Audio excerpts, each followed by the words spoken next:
아브라함의 신앙이 아브라함의 삶에서 높고 낮음이 있다고 말씀을 드렸습니다. 좋은 신앙으로 잘 되는가 하면 실수해서 잘못되고 신앙이 내려가고 올라갔다 내려갔다 하는 신앙의 고저가 있더라는 말씀을 드렸습니다.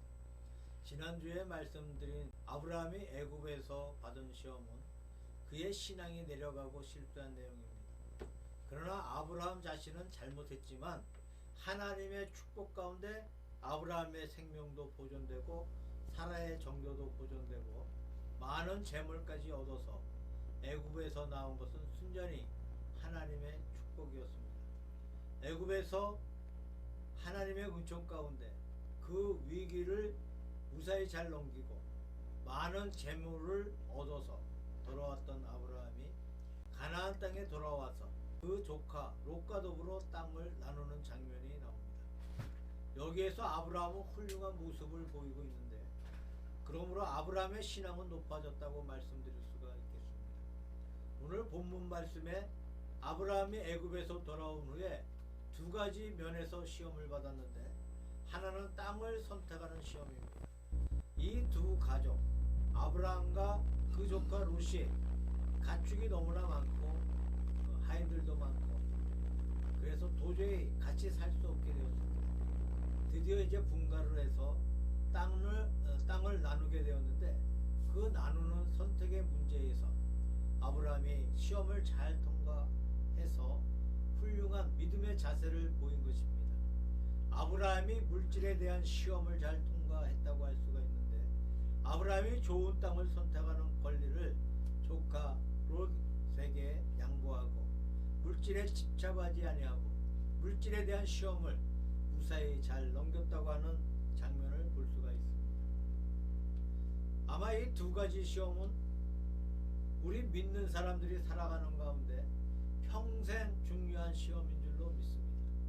사람이 잘되고 못되는 것, 인생의 성공과 실패는 선택에 달려 있습니다. 어떠한 선택을 하느냐, 어떤 의미에서 사람만은 엄격하게 선택의 동물이라고 할 수가 있습니다.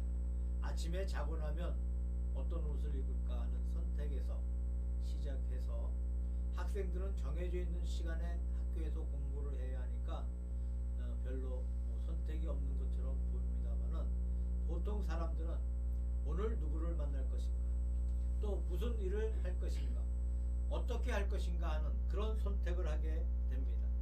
또 우리가 학교에 들어갈 때 어떤 학교에 들어갈 것인가, 요즘은 인문과가 별로 인기가 없고 자연과학과 또 실업과가 인기가 좋다고 합니다. 그러나 내가 어떤 과를 전공할 것인가 하는 문제가 고등학교를 입학할 때부터 나에게 다가오기 시작합니다. 그 다음에 대학을 마칠 때 내가 어떤 직장을 선택해서 어떠한 사업에 일생을 바칠 것이냐, 또 배우자로 어떠한 사람을 선택할 것이냐 하는 그런 등등의 문제들이 우리 인생의 성패를 가르는 중요한 선택이 우리 앞에 얼마든지 놓여 있습니다. 그런 선택을 할 때 어떠한 자세에서 선택을 해야 할 것인가, 아브라함은 훌륭한 선택으로 성공을 거두었다고 할 수가 있습니다. 물질에 대한 시험은 대단히 소중한 시험입니다. 사람이 땅에서 사는 동안에 물질이 없이는 살아갈 수가 없습니다. 더구나 아브라함의 경우처럼 물질이 많아서 이 많은 재산을 가졌을 때 사람은 물질의 노예가 되기가 쉽습니다. 차라리 물질이 없을 때는 괜찮은데, 물질이 많아지면 그 물질 관리에 마음을 쓰지 않을 수가 없습니다. 나 자신도 모르게 물질에 인색하지 않을 수가 없다는 겁니다. 물질의 노예가 되고 마는 그러한 것을 종종 볼 수가 있습니다. 그러나 아브라함은 굉장한 부자가 되었음에도 불구하고 물질에 대한 초연한 태도를 보이므로 물질에 대한 시험을 넉넉하게 통과하고 있는 아브라함은 훌륭한 신앙의 본을 보이고, 아브라함의 믿음이 훌륭하다는 것을 믿는 우리에게 좋은 본을 주고 있습니다. 첫째로 생각해 볼 것은 아브라함이 롯에게 선택권을 양보를 했다는 것. 자, 본문을 자세히 분석해 보면 먼저 아브라함은 자신의 땅을 선택함에 있어서 자기 조카 롯에게 먼저 선택권을 양보했습니다. 내가 좌하면 나는 우하고 내가 우하면 나는 좌하마. 그렇게 먼저 선택하는 권리를 롯에게 주고 자기 자신을 위해서 먼저 선택하지 않았습니다. 자, 여기에는 아브라함의 양보하는 미덕을 그 속에서 볼 수가 있는데 어느 뭐로보나 아브라함 자신이 먼저 선택할 문제입니다. 그는 롯의 삼촌이고 또 늘 롯을 데리고 먼 길을 다니는 일가의 지도자이고 또 하나님께서 이 가정을 축복해 주실 때 아브라함에게 늘 약속하셨지 아브라함을 제껴두고 롯에게 말씀하신 것이 아닙니다. 모든 일들이 아브라함이 주인공이니까 마땅히 내가 이렇게 할 테니 너는 저렇게 하라고 할 수 있는 권리가 있음에도 불구하고 아브라함은 자기의 마땅한 권리를 양보하고 롯에게 내가 먼저 선택하라 그렇게 맡긴 것을 볼 수가 있습니다. 어떻게 아브라함이 그런 관대한 태도를 취할 수 있었던 것입니까? 아마 아브라함은 모든 것이 하나님의 크신 섭리 가운데 있다는 사실을 깨닫게 된 것 같습니다. 내가 우하든지 좌하든지 하나님의 거룩한 뜻은 결코 옮길 수가 없는 것이다. 하나님께서 같이 계시면 우해도 복을 받고 좌해도 복을 받고 어떻게 하든지 복을 받는 것이고 하나님께서 같이 계시지 아니하면 우해도 안 되는 것이고 좌를 해도 안 되는 것이요 모든 것이 하나님의 섭리 가운데 있다는 사실을 굳게 믿게 된 것 같습니다. 애굽에 가서 분명히 아브라함은 잘못된 길을 선택했습니다. 아브라함은 비겁하게도 자기의 생명을 유지하기 위해서 자기의 아내의 정조를 내걸고 자기 아내를 누이라고 했습니다. 사라가 바로에게 붙들려 궁에 들어갔습니다. 그러면 모든 것이 끝장이 났다고 생각했는데 하나님의 큰 은총 가운데 하나님이 바로에게 나타나셔서 사라를 범하지 못하게 막아주시고 또 아브라함의 생명도 보존되게 하시고 또 많은 물질까지 얻어서 애굽을 나올 수 있게 한 사실을 볼 때에 그의 행한 것은 분명히 잘못이지만 하나님은 아브라함의 잘못한 대로 벌을 주지 않으시고 훌륭하게 섭리해 주셨다는 것입니다. 만사가 주님의 거룩한 장중에 있다는 사실을 느낄 수 있는 이런 관대한 양보하는 미덕을 발휘할 수 있었다고 생각합니다. 우리가 하늘을 볼 때에 태양이 보입니다. 또 밤에는 달이 보입니다. 별들이 보입니다. 이 별들 가운데 북극성 같은 것은 굉장히 멀리 있는 별입니다. 은하수 같은 것은 더 멀리 있는 천체입니다. 우리는 태양이 굉장히 크다고 알고 있습니다. 지구의 100만 배보다 더 크다는 말을 들었는데 그렇게 큰 태양이 작게 보이는 것은 거리가 멀어서 그렇다는 겁니다. 빛이 태양에서 지구까지 가는데 걸리는 시간은 8분이라고 합니다. 그런데 북극성은 무려 70년 동안 와야 올 수 있는 것이고 은하수는 무려 4,000년 내지 8,000년씩 와야 올 수 있다는 말을 하고 있습니다. 그러니까 얼마나 먼지 모릅니다. 가까운 달에서도 좀 더 먼 태양, 더 먼 북극성, 은하수, 또 더 먼 곳이 얼마든지 많이 있습니다. 이렇게 굉장히 먼 거리가 한눈에 들어오게 됩니다. 그러니까 우리가 눈으로 볼 수 있는 하늘의 넓이는 얼마나 넓은 것입니까? 말로 할 수 없을 만큼 굉장히 넓은 하늘을 보고 있습니다. 그래서 하늘을 보면 그렇게 멀리 볼 수 있고 넓게 볼 수 있다는 얘기입니다. 우리가 고개 밑으로 땅을 보게 되면 내 눈 안에 들어오는 평수라는 것은 불과 몇 평 정도 안 됩니다. 또 지구의 표면만 보이는 것이지 한자 밑도 보이지 않습니다. 땅을 보면 좁게 보고 얕게 본다는 얘기입니다. 하늘을 보면 멀리 보고 넓게 볼 수 있고 땅을 보면 좁게 보고 얕게 보는 것입니다. 그런데 하늘을 보고 산다는 그리스도인들이 종종 오히려 땅을 보고 사는 사람들보다도 더 조급하고 더 부족할 때가 너무나 많이 있습니다. 이렇게 굉장한 우주를 바라본다면 더 관대해야 하는데 보다 더 좁을 때가 너무나 많이 있다는 겁니다. 아브라함은 하늘을 보는 사람이 되어서 하나님을 만난 사람이기 때문에 이렇게 관대한 태도를 취해서 조카에게 먼저 선택권을 주었다고 생각합니다. 이로써 자기 자신의 권리를 보류하고 조카에게 그 권리를 양보해 주었습니다. 내가 먼저 선택해서 내 마음대로 좋은 땅을 택해 가라고 그렇게 양보했는데 여기에 아브라함의 아름다운 미덕을 찾아볼 수가 있습니다. 세상에서 볼 때 참 자기의 권리를 보류한다는 것, 나의 권리를 보류하고 남에게 양보해 준다는 것은 참 어려운 일입니다. 사람이 자기의 권리를 너무나 각박하게 찾는 거기에서 어려운 문제가 얼마나 우리 앞에 많이 다가오고 있는지 모르겠습니다. 아브라함에게서 양보라는 것은 애굽의 잘못에 대한 아브라함의 뉘우침의 표현이라고 생각합니다. 애굽에서 그는 믿음이 떨어졌고 시험을 받았고 그는 굉장한 큰 실수를 범했습니다. 다만 그 사실을 가만히 생각해 보니까 마음이 너무나 괴롭고 부끄럽고 해서 좋지가 않아요. 그는 자기의 수치를 느끼면서 자기의 부끄러움을 뉘우치는 마음으로 올바르게 대처한 줄로 생각합니다. 애굽의 실수가 아니었던들, 뉘우치는 마음이 없었던들 아브라함도 자기의 권리를 당당하게 내세웠을지도 모릅니다. 그러나 애굽에서의 실수 또는 잘못을 마음 깊이 느끼고 마음에 깊이 뉘우치는 표현으로서 조카에게 양보해 주었다고 생각해 봅니다. 구약의 다윗이 밧세바에게 범죄를 하는 큰 죄를 지었을 때 그는 시편 51편 같은 위대한 시편을 지어서 자신의 회개하는 모습을 보여주었습니다.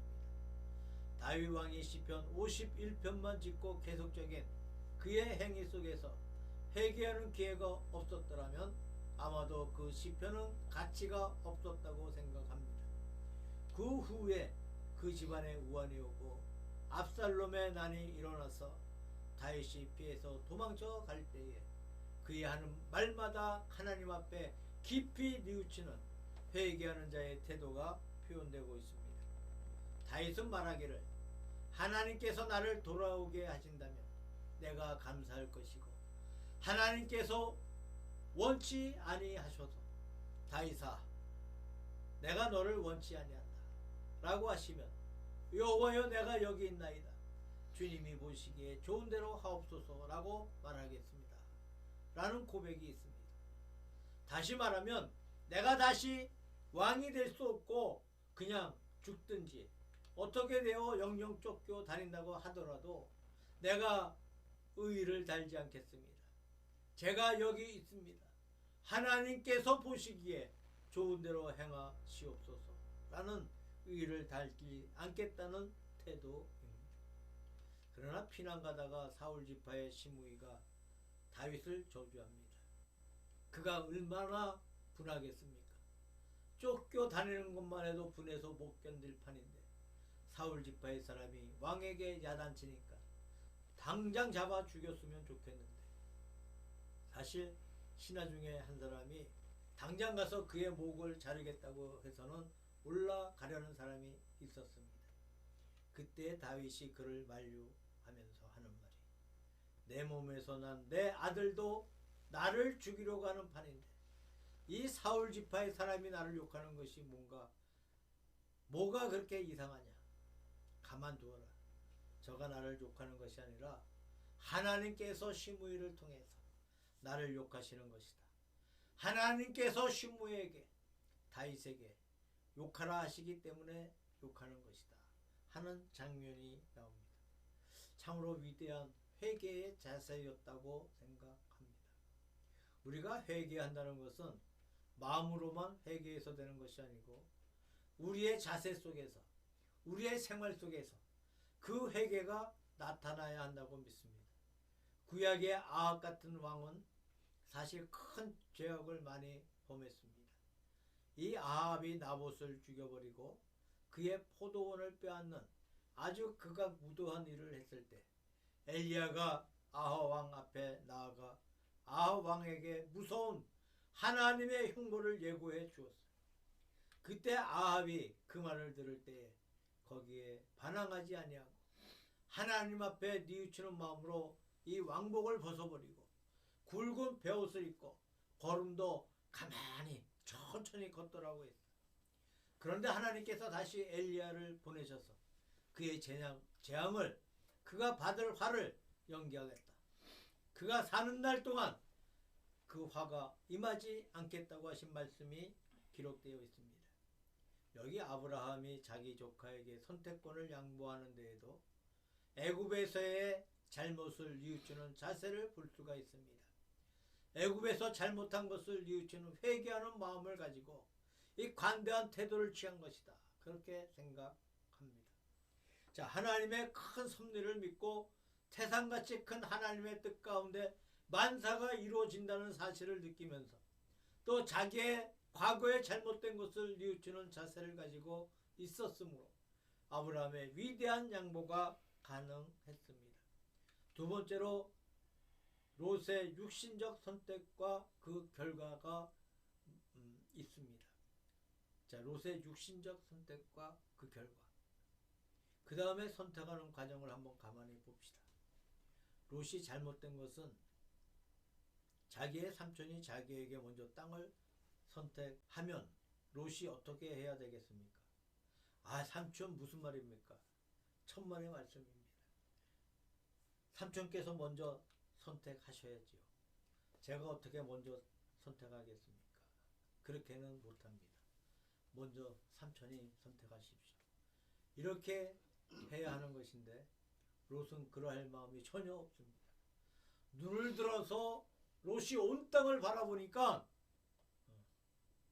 10절 말씀을 보게 되면 이에 롯이 눈을 들어 요단들을 바라본즉 소알까지 온 땅에 물이 넉넉하니 여호와께서 소돔과 고모라를 멸하시기 전이었는 고로 여호와의 동산 같고 애굽 땅과 같더라는 말씀이 있습니다. 눈을 들었다 라고 했는데 그 눈이 무슨 눈이겠습니까? 육신의 눈입니다. 세상적인 안목입니다. 세상의 가치 판단입니다. 이 육신적이고 세상적이고 세상의 가치 판단적인 눈을 들어서 땅을 바라보니까 한편은 비옥한 넓은 들판이 있습니다.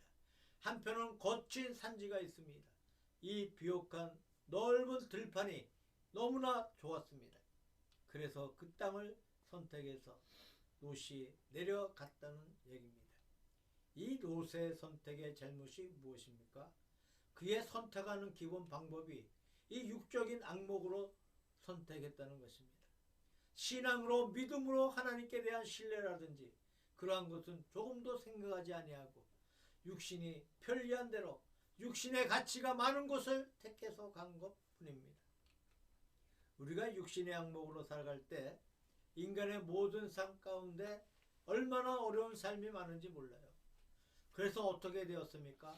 첫째 롯은 소돔 땅에 갔다가 자기 자신도 그 소돔 고모라 땅의 악한 풍습에 감염이 되어버렸어요. 13절에 보니까 소돔 사람은 악하여 여호와 앞에 큰 죄인이었더라 라고 말씀하고 있습니다. 이 사실을 롯이 모를 리가 만무합니다. 롯이 그 땅에 들어가서 그 악한 풍속 속에 살아가면서 이 육신의 좋은 것만 구하면서 살아갔다는 얘기예요. 그 후에 계속해서 나옵니다만 딸과 더불어 이상한 관계를 통해서 롯의 자손이 전파되어 갔다는 기사가 나옵니다. 이것은 분명히 롯이 소돔 땅에 살면서 그 불의한 잘못된 것들을 늘 보고 있는 동안에 거기에 감염이 되어서 자기도 알지 못하는 사이에 그런 불의한 방법으로 물론 그때 롯은 술이 취해 있기는 했지만 그런 방법을 통해서 그 자손이 전파되어 갔다고 볼 수 있는 것입니다. 하여튼 소돔과 고모라에서 죄악에 물들었습니다. 그 다음에 거기에 있는 동안에 무서운 전쟁이 발발해서 롯이 잡혀간 사실을 볼 수가 있습니다. 그래서 아브라함이 와서 그를 구해준 사건이 있는데 큰 전쟁이 나서 롯이 붙들려 갔어. 그런 재물을 다 잃어버렸습니다. 그런데 자기 삼촌이 와서 모든 적을 다 물리쳐주고 롯을 구원시켜서 살려주었기 때문에 살아난 것이지, 그렇지 않았더라면 그 모든 것이 다 멸망하고 망하고 말았을 것입니다. 결국 좋은 땅을 선택했는데 무서운 화를 받는 그 땅이 되었다는 말씀입니다. 그 다음에 19장에 있는 말씀을 보면 그 자손마저 타락했습니다. 롯의 자손은 모압 자손과 암몬 자손이고, 게다가 계속해서 이스라엘의 적이 되었고 타락한 우상 숭배의 나라가 되었고 멸망의 표본이 되는 국가가 되었습니다. 이 롯의 잘못 선택한 결과는 그렇게 무서웠어. 자, 롯은 먼저 자기 자신이 범죄에 빠지게 되고 얼마 후에 무서운 전쟁 속에서 큰 화를 맞게 되고 그 다음에 자자손손이 타락해서 악한 자손들을 낳게 되었다는 사실입니다. 여기에 보니까 소돔과 고모라 땅을 표현하기를 여호와의 동산 같고 애국 같다. 여호와의 동산. 원문을 70인역에는 뭐라고 해놨냐면 파라데이소스. 영어로 말하면 파라다이스. 낙원으로 번역되어 있습니다. 여호와의 동산 같은 창세기 3장에 나와 있는 에덴 동산을 가리켜 말하고 있습니다. 하나님께서 에덴을 창조하셨을 때 그 에덴에 부족한 것이 없이 완벽하게 지으신 줄로 믿습니다. 에덴, 즐거움, 기쁨을 뜻합니다. 즐겁다는 뜻이니까 하등에 구애될 것이 없고 모든 것이 완벽하게 준비된 줄로 믿고 있습니다. 그런 완비된 동산 같더라. 이상적인 아름다운 땅이었더라. 그런 말씀입니다. 거기에는 물도 넉넉합니다. 나무도 좋습니다. 토질도 비옥합니다. 인간의 삶에 있어서 하등에 부족한 것이 없었다는 말씀입니다. 또 말씀하기를 애굽 같더라고 했습니다. 자, 애굽이라는 땅은 나일강 덕분에 살고 있습니다. 지금도 애굽에 가면 애굽 전 국토의 5% 내지 10% 정도가 나일강이고 그 외에는 전부 사막지대입니다. 그 사막지대는 사람이 살 곳이 도무지 못 됩니다. 이 강은 아주 긴 강이니까 물이 유하게 늘 흘러가고 있고 이 강물을 가지고 백성들이 살고 있습니다. 1년에 한 번씩 봄이 되면 저 산 위에 있는 높은 산에 눈이 녹아서 물이 되어 내려오니까 이 강물이 넘쳐서 강둑을 넘어갑니다. 넘어갈 때는 무섭게 넘어가는 것이 아니라 아주 조용하게 천천히 넘어가. 물이 넘쳐 흐르고 다시 줄어드는 사이에 이 강 주변에 있는 모든 땅은 아주 비옥한 옥토가 됩니다. 물이 여러 가지 비료가 될 수 있는 것을 다 갖다 놓고 가기 때문에 아주 농사하기가 쉽습니다. 또 땅이 아주 부드럽습니다. 그래서 애굽에서 농사가 발달한 것도 나일강 덕분입니다. 또 관계하는 것도 나일강 덕분입니다. 또 애굽 사람이 세계에서 가장 먼저 측량법이 발달했다고 합니다. 이것도 나일강 덕분입니다. 물이 넘쳤다가 다시 들어갈 때 자기 땅을 찾기 위해서 이 측량법이 필요했어요.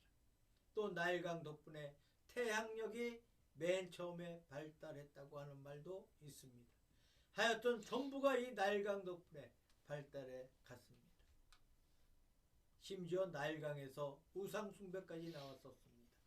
모세의 십계명 가운데 나오는 모든 우상은 나일강을 중심으로 해서 나왔으니까 나일강을 쳐서 물이 피가 되게 했다는 것은 나일에 우상을 쳤다는 말도 될 수 있습니다. 그래서 애굽의 전 생활의 문화이며 생활이며 심지어 종교까지 그 근본이 바로 이 나일강에 있습니다. 롯이 볼 때 소돔과 고모라 땅이 그 나일강 유역같이 굉장히 좋아 보였습니다.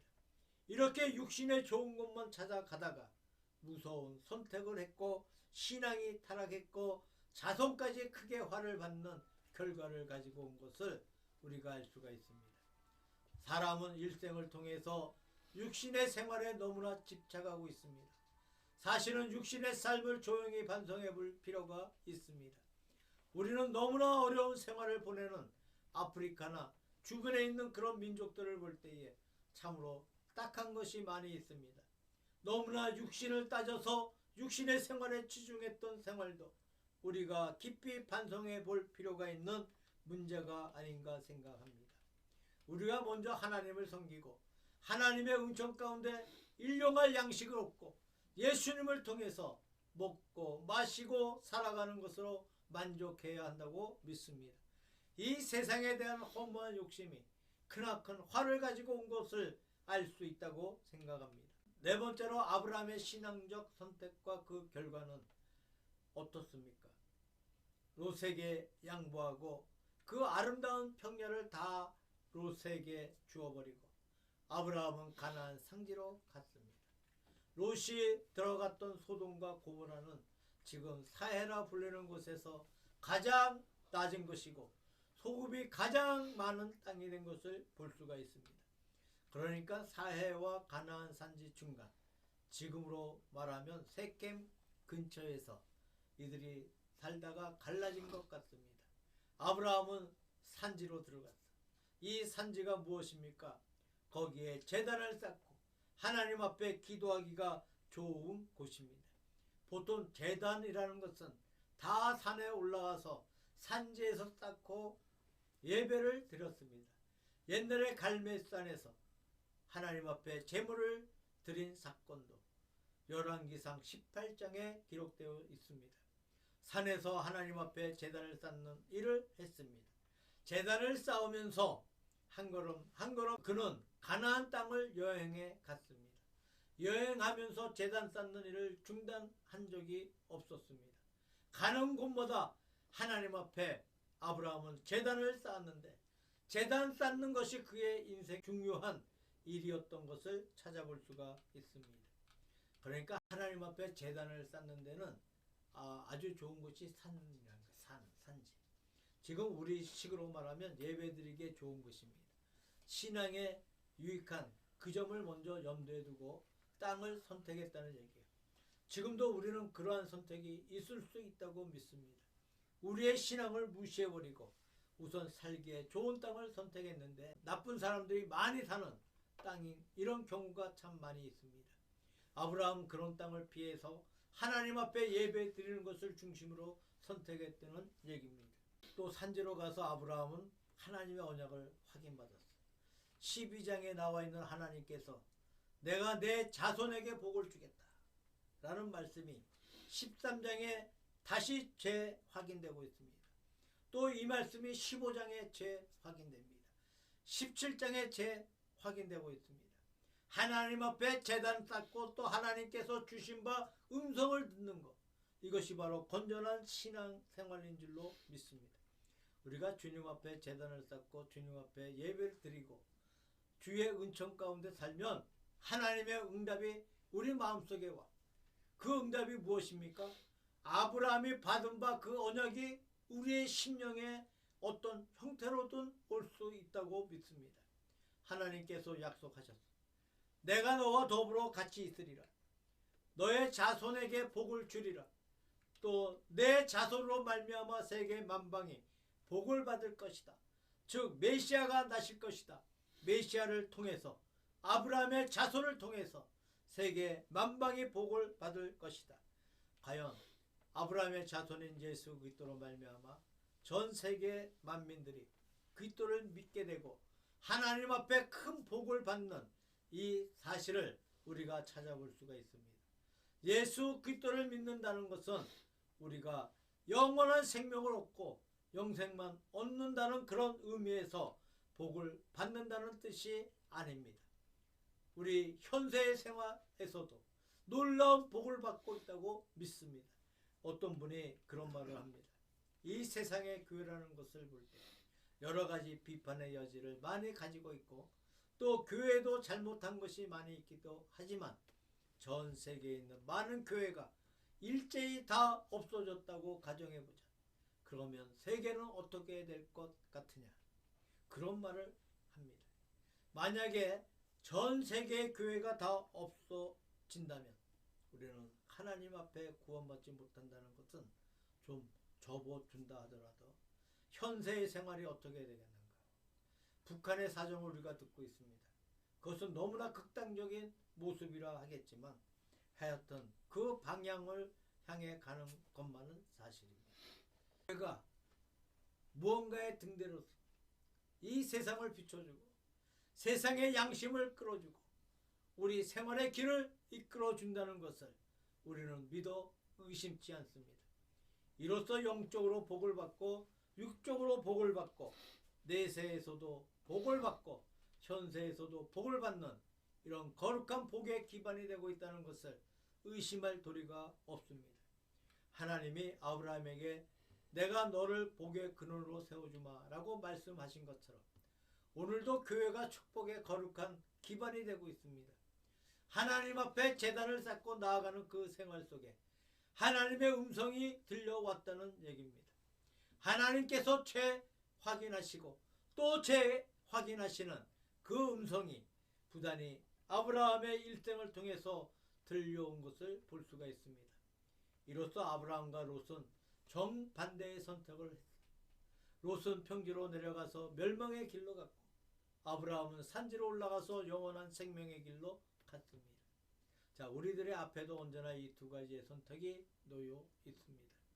우리가 우할 것이냐 좌할 것이냐, 우리의 선택의 원리를 어디에 둘 것인가, 항상 우리가 조심스럽게 이 사실을 생각해야 한다고 믿습니다. 우리는 흔히 우선 눈에 보이는 것으로 선택하기 쉽습니다.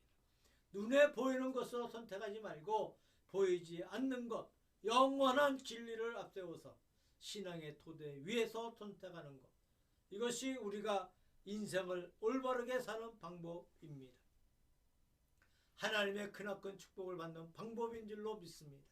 우리에게 작은 선택도 있고 큰 선택도 있고 짧은 선택도 있고 긴 선택도 있습니다. 이 선택의 원리를 어떻게 할 것이냐, 우리는 롯이 선택한 방법을 따라가서는 안 됩니다. 아브라함의 선택의 원리를 따라가야 한다고 믿습니다.